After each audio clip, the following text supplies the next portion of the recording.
We're going to talk about women and their roles in the first century AD. There are really two things we need to talk about: women and their roles in the family and women and their roles in the ministry. We're going to talk about women and their roles in the family in the world of Jesus and Paul first.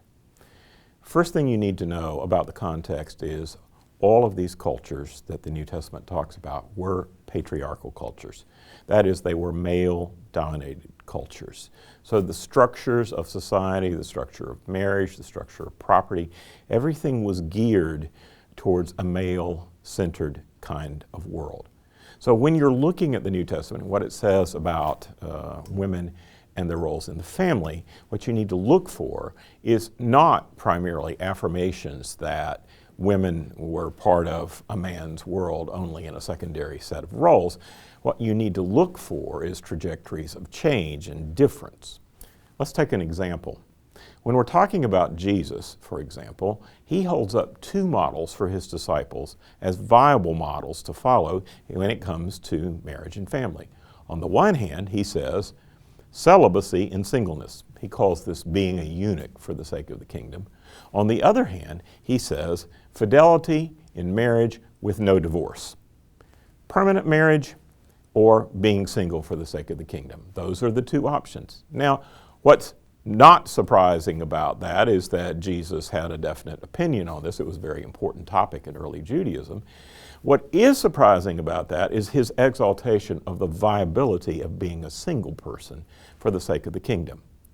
And that's something pretty new, really, because most early Jews thought that that commandment back there in the Old Testament, be fruitful and multiply, it was a commandment on every able-bodied Jew, male and female. Now, what that meant, if that was a commandment, was that women's roles were pretty much circumscribed to being mothers, to being wives, to working in the home or working in an agrarian setting that's connected to the home, but certainly not to have prominent religious roles. Women in early Judaism could be priests.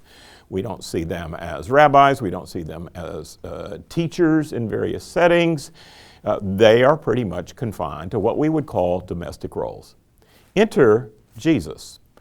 What Luke 8:1-3 tells us about Jesus is simply this: that Jesus had traveling female disciples like Mary Magdalene, Joanna, the wife of Chuza, and Susanna, as well as male disciples. So what's new is not male disciples.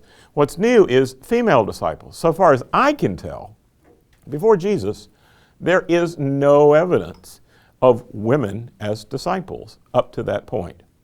And what is the effect of Jesus' teaching on marriage and divorce and singleness? The effect is this, twofold. Number one, it gives women far more security in their marriages because men can't just divorce them for various excuses or supposed causes.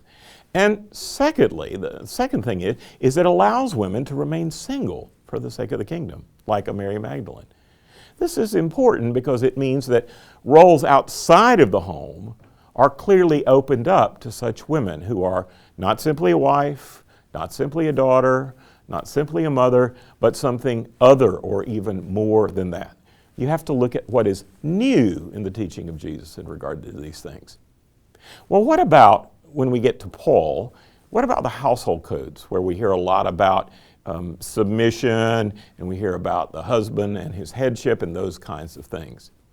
Even there, you need to look at Colossians 3 and 4 and Ephesians 5 and 6 in light of the larger Pauline corpus and in light of the historical context. And when you do that, what you see is Paul dealing de facto with the existing patriarchal family and household structure and injecting into it the yeast of the gospel so that women are now allowed to have a variety of roles, do a variety of different things, not simply be mothers or wives again. So what's shocking and surprising in those household codes is not that there are places where Paul says, wives, submit to your husbands, as Christ was a servant of the church.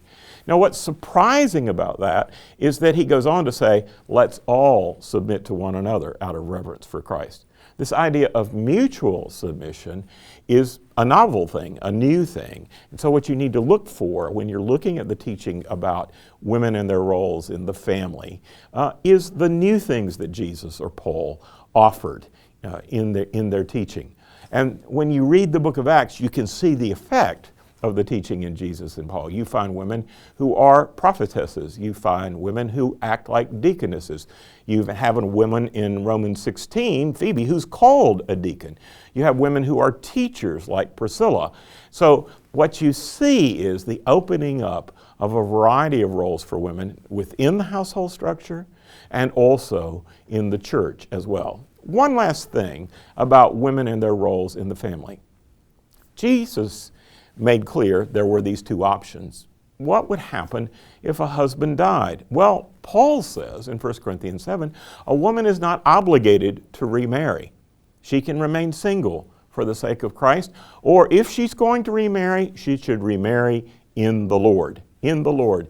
And Paul says, some people have the grace gift, the charisma, to remain single. Some have the grace gift to be married in the Lord.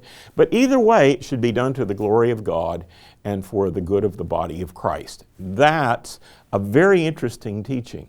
One more thing that's really radical about Paul's teaching in 1 Corinthians 7. Paul says, the body of the husband belongs to the wife, just as the body of the wife belongs to the husband. Now what he's doing is balancing the scales and eliminating the sexual double standard. Because in the Greco-Roman world, men didn't need to be limited to just their spouse in the way they sexually express themselves. Paul's having none of that. He says the woman has the right to say to the husband, this is what you can and can't do with your body. So what you see is Paul interacting with the existing structure of society and introducing the leaven of the gospel into the roles of women in the family.